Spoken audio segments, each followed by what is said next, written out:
Salut à tous. Si vous aimez nos musiques, abonnez-vous à notre chaîne pour ne rien manquer. N'oubliez pas de liker et de partager avec vos amis. Votre soutien nous motive énormément et nous encourage à publier encore plus de super morceaux pour vous. Merci et à bientôt pour de nouvelles découvertes musicales.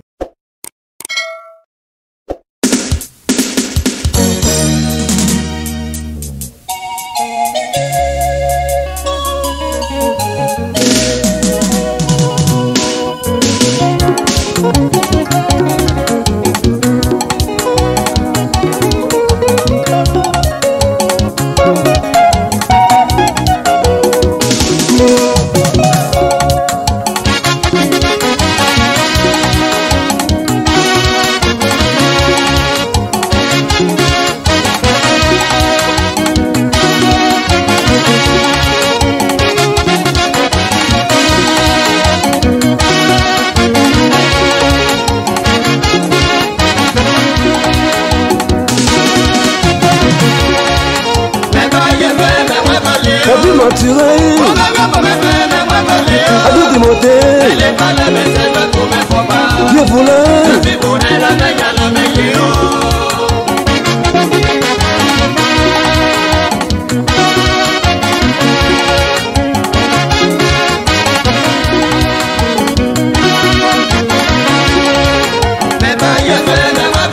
C'est qu'à jamais, comme Joseph, Adam Achille, y'a bien la taille, mais ouais, veut les oyer. Comme ouais, pas même, mais ouais, veut les oyer. Mais les valeurs, mais c'est ouais, comme papa. Laisse-moi si à jouer, mais le meilleur. Faut qu'on y ait manuel. Y'a quoi, Basile? On est bien jamais. Akuna iko bote tabi ele chuchwe Akwaza bobe kuwete gwinile Osele belo se ono beye lobe Me weba chichi agwe ama bila Ase jankobe Toke ankuruwe Abiji asente Komene walo sanse meshiko se shui Wọ́n tẹ̀ lọ wí gbọ̀ngbọ̀n tó wé. Ẹ̀mẹ́ ẹ̀mọ́ àkókò ṣàkóyàkó. Ṣìgbà pépè kan ẹ̀lẹ́ náà yẹyẹlé. Fìàmẹ́yẹ kan gẹ́gẹ́ mọ́ta kò lè o. Mímí kan aṣọ́bọ̀ ẹ̀. Tí bàbá ọlọ́kọ̀ṣì àtẹ́lájẹ ṣẹ̀ lọ. Bàkọ́ fọ́lẹ́ bàbá àtọ́lọ́kọ̀ bàmọ́ ẹ̀. Àṣọ bá bí ẹlẹ́kọ̀ọ́ fọ́fọ́ bá tún kàbó ilẹ̀ lọ. Ẹ̀mẹ́ yẹ̀yẹ̀ mẹ́sẹ̀.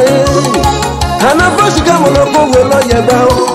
Size mlelaye, yema ukegela doe Beshi monako, amano yoyo neboze Ojojo wukwe, wabaso jipele Akona ite bote tabi, ele chuchue Akwaza bobe kuwete kwa kwinile Eyi ose lebelo se onobe ye lobe Tewe ba chichi agbe, ama pila hoi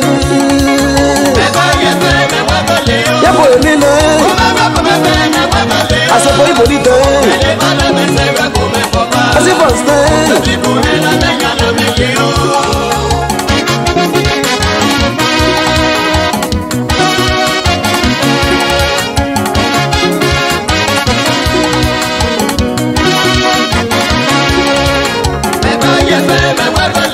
Simone,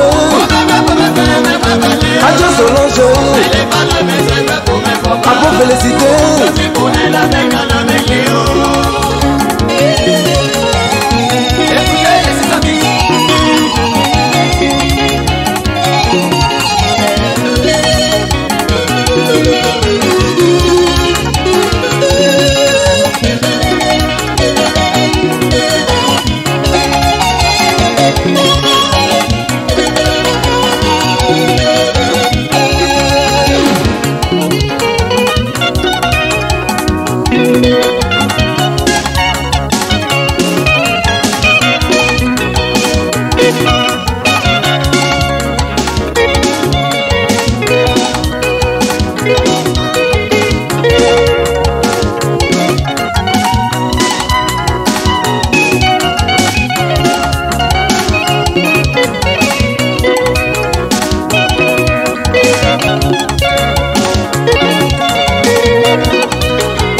pinile o se le belo se ono be ye no be te we ba chijebe ama pila ho come na walo sa se me shika se shwe mo te te no wi bo mo to we ke me ama akoko shako yako chigba gbegbe po mele meye yele se ba mala koshi patela jeshe no papa fon le baba atona ko ba mo ba choba bia la ko papa ba chonka bu ile la ebe yeye mese abuna zo bote tabi ele chuchu abuna zo bobe ku ete gba pinile o se le belo se ono be ye no be te we ba chichi agbe ama pila ho me ba ye fe me wa bole o ase be na o ba me wa bole o ya bi ve ele ba la me se gba ko me fo ba adubo de won ti mo he la me ga le me ye o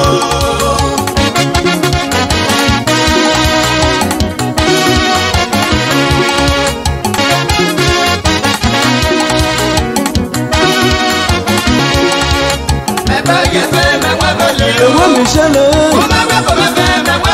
aya daniele